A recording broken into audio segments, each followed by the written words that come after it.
So, Mark, you were on with Sean Hannity last night, and you asked some questions that you want to hear Dr. Birx and Dr. Fauci answer. And you asked some great questions, and you're asking questions now that people have been asking for about a month or so, maybe a little bit longer, but they're politically incorrect because you're questioning the Corona Task Force team. Now you're starting to hear more and more people stick their heads up and ask these questions, and they're not getting shot at as much for asking them. What were some of the questions that you want them to answer? Well, the GDP is now forecast to drop 40%.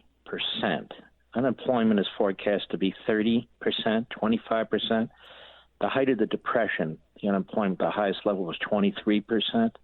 We don't have the number of bankruptcies in, the number of suicides in, these elective surgeries, meaning people with heart disease and all these other maladies, terrible diseases, they've been putting it off.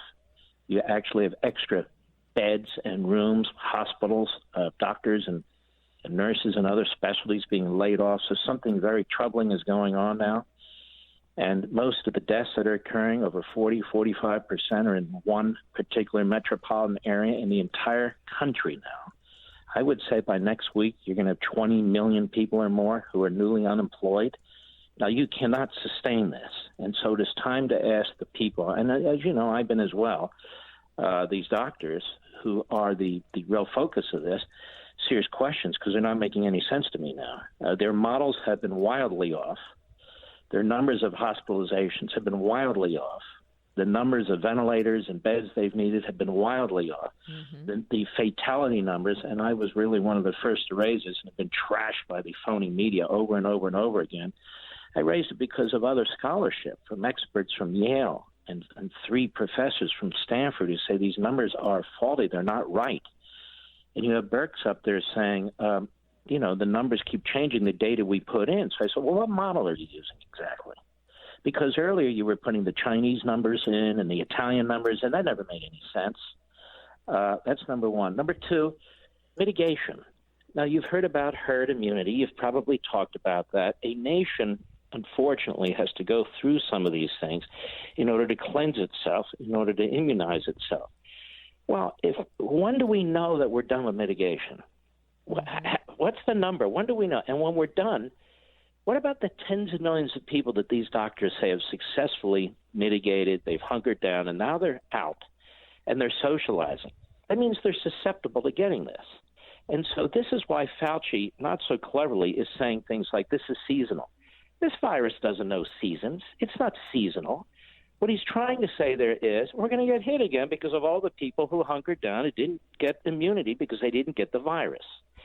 I asked the question, and I wasn't the first. This is back in mid-March, a professor said, why are we attacking the whole country? We know the populations that are most vulnerable. We know the communities most vulnerable. Focus on them rather than a broad brush approach. But these doctors don't focus on them. So that has been, in my view, a great fallacy. Dr. Fauci says, maybe we shouldn't shake hands anymore. Well, what does he mean by that? He means, well, somebody might have the virus, right? And somebody might not. Don't shake hands. It might spread again. Well, whether it's on your hand or a doorknob or a tabletop or a chair or any other surface, this stuff lasts anywhere from 2 to 7 days. They're not sure. Again, what he's saying there is it's not so much about shaking somebody's hand. It's that this virus is still around and millions of people never had it, and they're going to get it. And what about this issue, as I was talking about earlier, Dr. Birx saying we need to keep doing a good job, keep hunkering down. Keep doing a good job, keep hunkering down. Here's my question, and this is what I've been pushing the White House on and Congress and all the rest of them. Our businesses know how to walk and chew gum at the same time. You two been in a grocery store? You'd like to eat, right? Have you two been in a drive-through fast food? Have you guys gone to a gas station? Businesses are functioning that are allowed to function. These governors are shutting down businesses left and right all across the country. If you ask them, can you mitigate and stay open, they will come up with ingenious ideas. They talk about the American people being wonderful because they're hunkering down. The American people aren't wonderful because they're hunkering down. The American people are wonderful because they know how to do things. And so you should rely on small businesses, small restaurants, and ask them, at least ask them, What will you do to mitigate if we allow you to be open? We don't even consult them. We're consulting two doctors, one of who's been in the federal government for 50 years. I'm not putting him down, but he's not Nostradamus. He doesn't know everything. In fact, he was the one who said on January 22nd and January 26th, it's on video, it's on audio, that this would be nothing more than a bad flu. We've lost, it's a lot of people. We've lost over 17,000. They said it would be 1.5 to 2.1 million if we didn't mitigate. So people are dying in the streets and we wouldn't mitigate. What kind of a stupid number was that? Then last week they talk about 100 to 240,000 will die. And in 1 week's time, we're down to around 60,000. And that's because all of you are mitigating. That's part of it. It's also because your numbers are lousy and your model's not correct. And so the whole nation has been responding to data that has been wrong. And this is what concerns me. This is why I keep bringing up. This is why NPR attacks and ProPublica attacks and Variety attack. They don't want the facts. And what I'm trying to tell, the country and the White House also is, you need to cut through this. You keep spending money like drunken Marxists. This is going to destroy this economy. It may not happen in a year or 2 years or 5 years, but it's going to happen. You can't throw trillions and trillions and trillions of dollars around like this. It's not stimulus. This is relief money. It's support money. It is not stimulus. You can't shutter businesses and then put all this liquidity in the economy as if you're going to create jobs. You're killing jobs, and you're pushing. Your printer press is working like never before.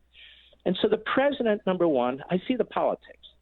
The president, number one, is going to be attacked by the media and the Democrats. They are one and the same for not acting soon enough. So you've seen that. And number two, he's going to be attacked for the state of the economy, which is one of the reasons the Democrats and the media keep saying, well, you should have a national shutdown, or you should have nationalized businesses, or you should spend $1 trillion, $2 trillion, $3 trillion more than even the drunken Republicans want to spend. So the White House needs to be ready for this. And the best way to deal with this right now is open up the damn economy. Mark, well said. And I have so many more questions for you, but we run out of time. Mark Levin, thank you. God bless you guys. Thank you very much, and be well.